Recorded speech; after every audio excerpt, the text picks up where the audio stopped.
Hi. Hello, hello. Wonderful, beautiful women of the world and anyone else tuning in. I am back with the True Love Show. I haven't made an episode in a year and a half, and so I'm going to tell you what happened and where I am today. Basically, a year ago, I decided to create this podcast about my quest for love and finding a family in my 40s because I feel like since I was 13, I've tried so many things to try to find a great relationship and been honest with myself and done therapy and spiritual work and all the things. And I haven't been able to find that. And I found myself really yearning a partner and children. And so I really wanted to go deep in that. And I decided to start interviewing some women who had found love in their 40s about their experiences and then just chronicle my own experience dating. And what happened in my last episode was that I received some comments that really hurt my feelings. And, I'll just give you an example. I think the first one was someone saying, wow, I just tuned into YouTube and I saw an old maid convincing herself to die alone. And, I think that, I don't know, I just felt like I don't know, didn't feel I really was trying to be honest with myself about dating and my stereotypes and, ways that I judge people unfairly and be realistic and tough on myself if necessary. And it's just such an intimate thing for me that I just felt so hurt. And I just didn't feel like I could share something that was so close to my heart with the world. And then after that old maid comment, I mean, I think that everything kind of spiraled down from there. And, a friend of mine told me that I guess there are groups of men who kind of look for women on the internet and then write nasty comments like about women being ugly and things like that. So, anyway, so I just decided I couldn't do the podcast anymore. And because it was just too much for me. So then what happened is this. I was in New York City and I was trying to date and I was, messaging probably, I think I messaged every single person that I matched with on Bumble. And, I would have conversations with people and it just didn't seem to even end up ever going out on a date. All I wanted to do is meet someone in person. And in the past when I've been in dating apps, maybe this is a story for another time, but I went on 90 dates in 90 days once in Austin, Texas. And that was pretty interesting, but it wasn't hard to find a date. I would just message a guy and say, hey, do you want to meet up for a drink tonight? And I would always get a date, sometimes 2 or 3 dates a day.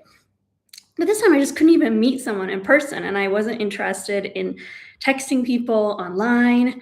And I feel like this video is a little bit I don't know. Is it straight? Okay. I think like this feels a little better. Anyway, so I just couldn't get a date. And then I decided eventually that I wanted to go back to Croatia. I'm not sure if I mentioned this on the video before, but I work remotely. I have another company, and so I can work anywhere in the world.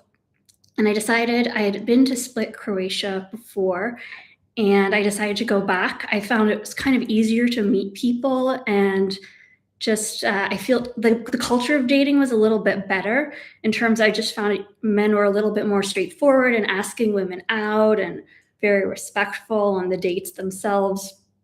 So I came back to Split, Croatia.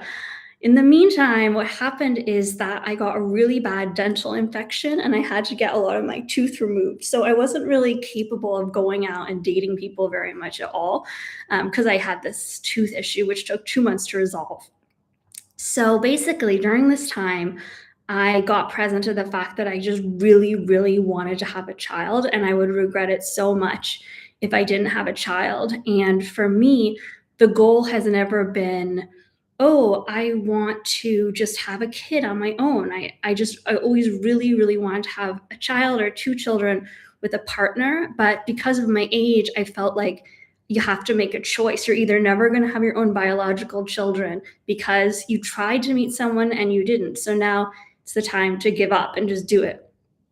And so I met with a fertility specialist, Dr. Aimee, Aimee, the egg whisperer, and she was just incredible, so thoughtful and considerate.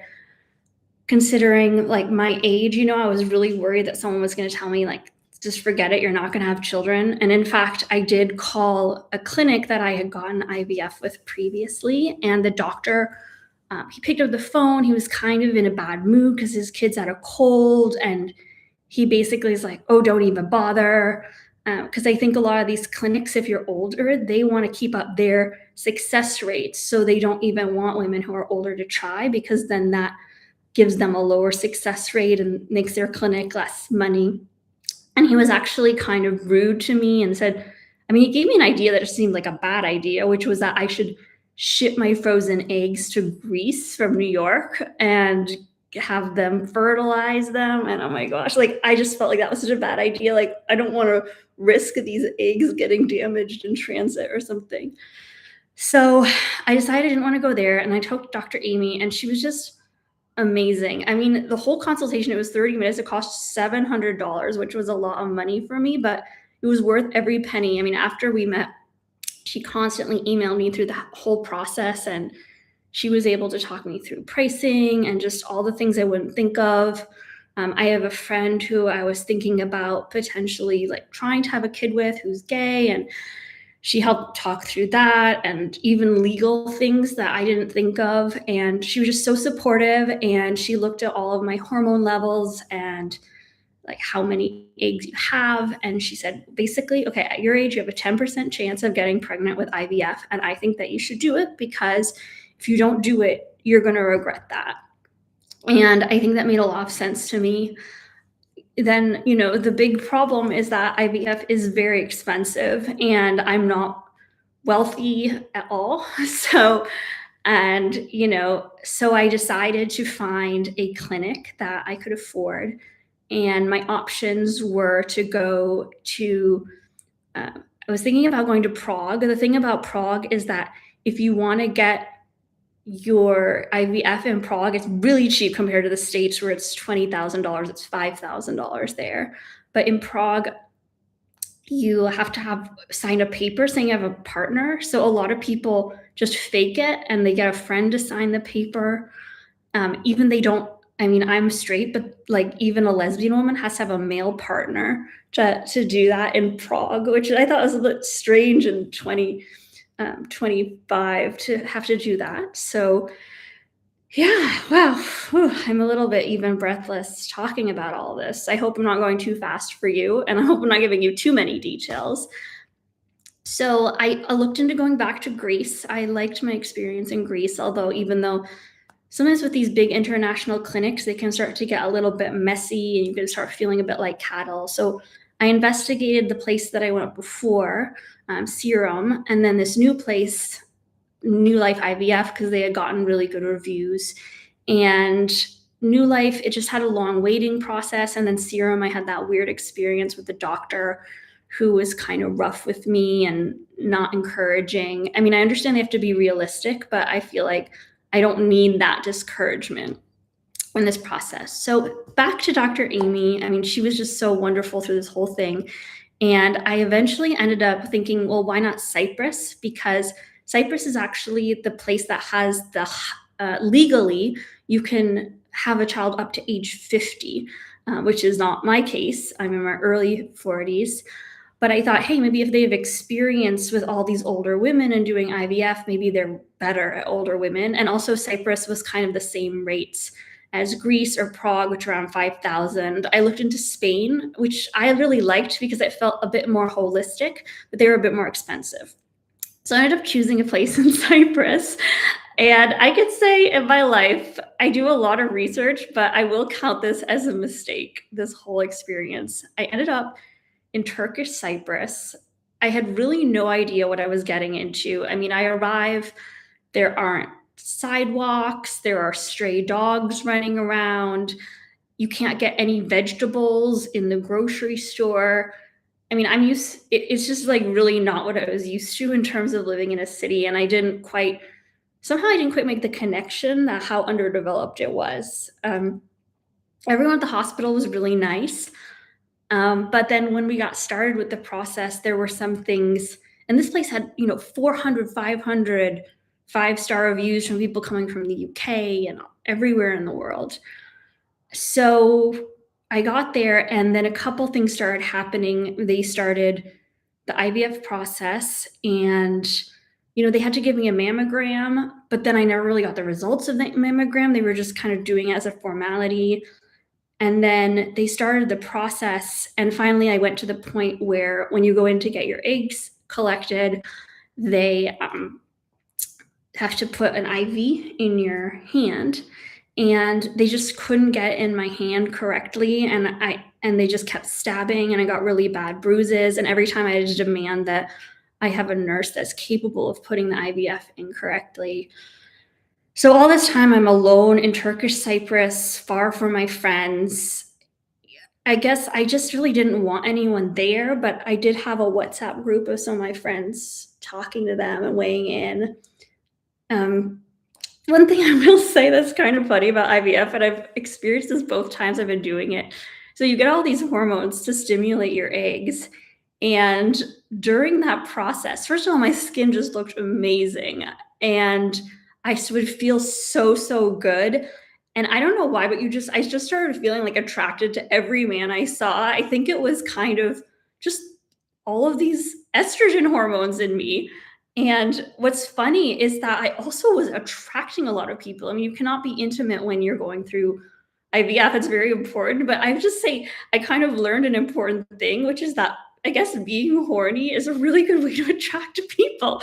For some reason, I think that like when I'm feeling really horny, just like any guy is attracted to me, and then they just sense it and they come up to you and ask you for dates. And also I'm just not wanting to date anyone while I'm going through this. So that was crazy, but interesting at the same time that happened. That just like being more kind of sensual or having these hormones going through me made me more attractive to other people.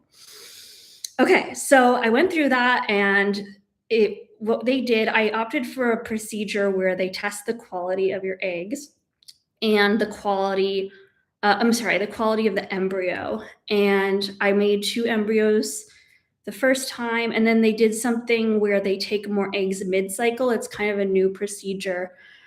After they take the first batch of eggs, and they made another embryo, and then I had to wait, and ultimately none of the embryos were viable, and so that was not successful. I was there for about 1.5 months, and the one thing I will say that was really difficult was after they give you the shot that triggers the procedure, I became incredibly depressed. I thought that I was pretty happy and grounded person, but I hadn't felt this level of like angst and sadness in a really long time. And I talked to Dr. Amy, and she said basically it's like kind of having the worst period of your life after, worst PMS of your life, how you feel after that trigger shot. So, time for a sip of coffee. So that was really hard, and I was alone, and my mom wasn't there, but my mom was really great. I called her, and I think it was really painful for her not to be there, but I just felt like the pressure of having my mom there, and I only let a few people know I was going through this because I just didn't want all those expectations of people wondering if it worked or not, and then having to tell them that it didn't work would be just too disappointing. And so I also told my mom that she wasn't allowed to tell anybody, and that was really hard for her, but she did a reasonably good job.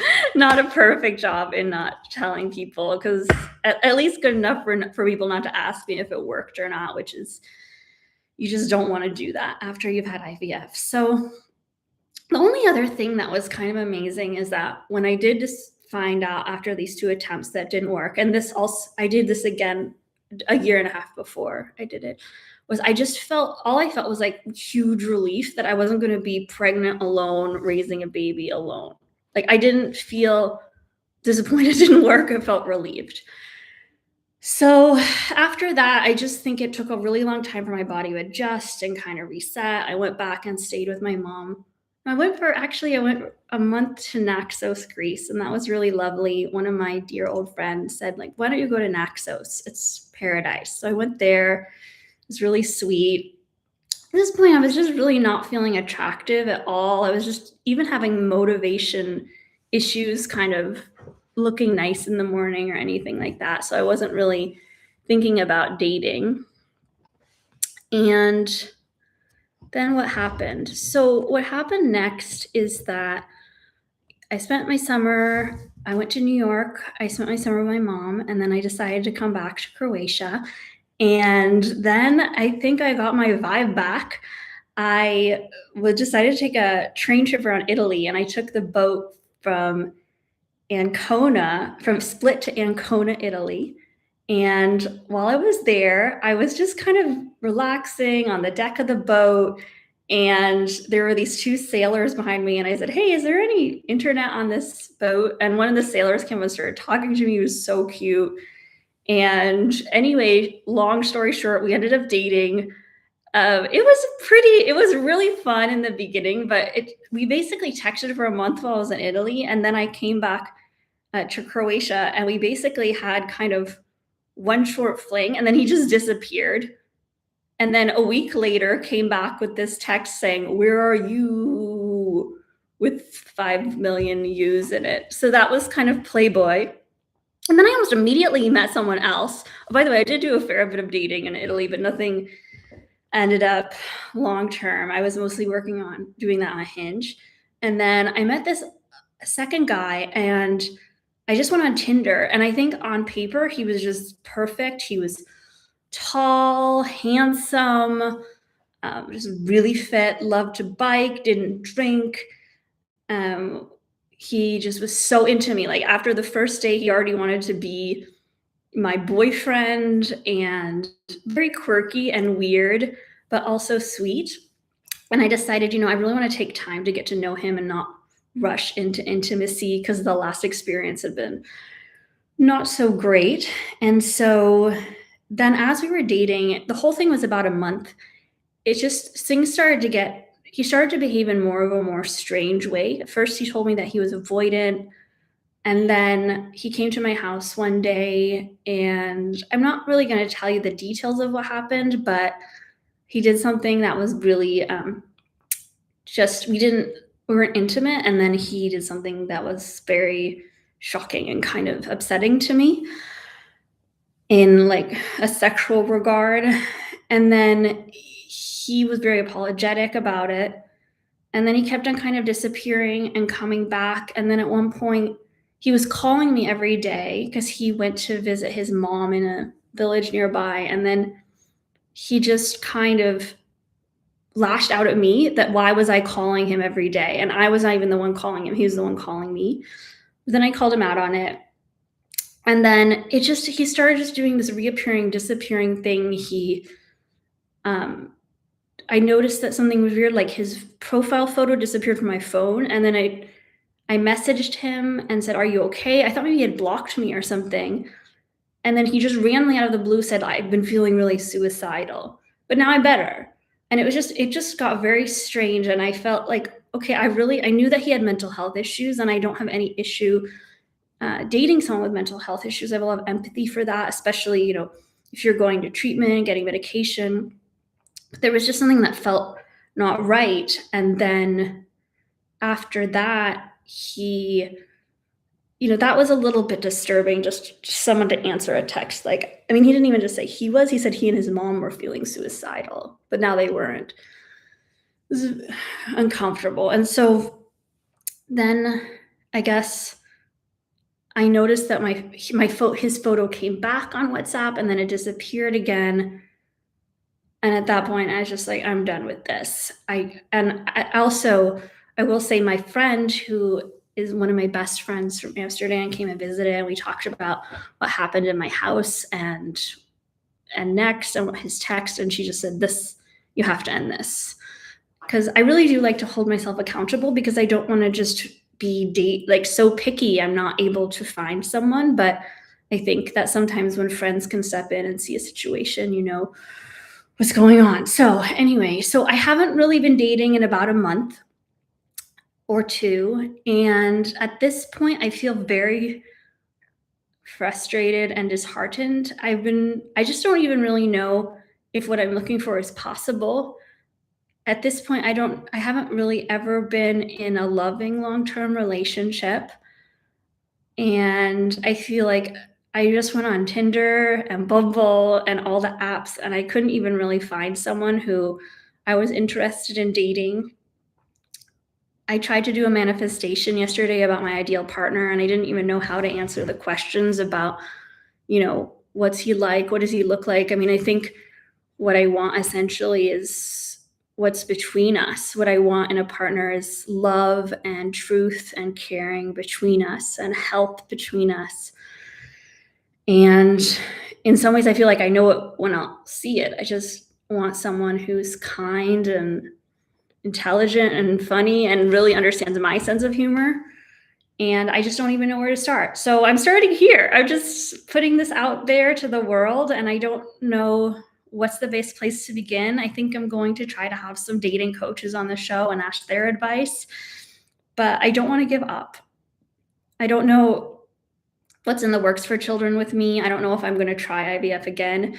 It is really expensive, and I'm not in the best financial situation right now. I mean, I really just can't afford it unless I put my entire life savings into it, really, or borrow the money. So I'm going to talk to Dr. Amy about that as well. But the idea is just really unappealing to me. But then there's only a certain point in your life you can do it. I do also have some frozen eggs, but I wanted to save those for my true love. Modern dating is really weird. So yeah, and I don't even know, like, I kind of want to wait to date when I'm in the best and strongest version of myself, and I'm confused right now. So, I mean, but the only place to start is now. And I have to believe, I have to have some hope. I know that there are couples out there who are really happy and really in love, and I think I would like to have someone. I'm thinking a lot about adoption because I just know I can really fall in love with any child. I don't need them to be my biological child. And I just look around and there's so many children who need loving people in their lives. On the other hand, I really do love a lot about being single, that I could just, hey, say hi to a kid, tie their shoe, give them a hug, and then go back to my own life and take a nice bath and dance around my apartment, or go downtown, split, and enjoy Advent. I don't have to be taking care of some kid. So I really appreciate my own situation. I mean, sometimes I worry, if I have a partner, is that person going to annoy me? Am I going to want to be alone? Am I going to have to share a bathroom? I think when I was in my 20s, I really loved the idea of sharing my space and my life with someone. And now I'm worried I'm going to be annoyed and then I'm not going to enjoy it. And that makes me a little bit sad. But I'm going to try. So this is a beginning.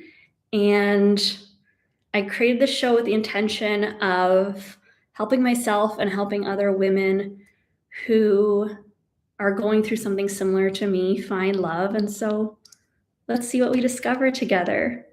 If you have listened this far, good for you. Feel free to share any questions or comments or ideas about people you want me to interview. And I appreciate you. Have a beautiful day.